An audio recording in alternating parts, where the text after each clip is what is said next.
Alamin natin ang naging pahayag ng isa sa mga veteranong boxing analyst sa bansa na si Attorney Ed Tolentino patungkol sa kung ano nga ba ang magandang susunod na hakbang para sa karera ni The Filipino Flash Nonito Donaire Jr.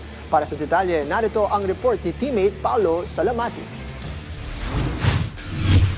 3 buwan nang nakalilipas matapos huling tumapak sa ibabaw ng lona, muling nakitaan ng presensya ang tinaguriang The Filipino Flash na si Nonito Donaire Jr. noong weekend sa isang title eliminator match kontra kay Rico Masuda ng Japan. Makikita sa bakbakang ito na lumabas na ang edad ng 43-year-old Boholano boxer matapos patumbahin ni Masuda sa ikapitong round ng laban.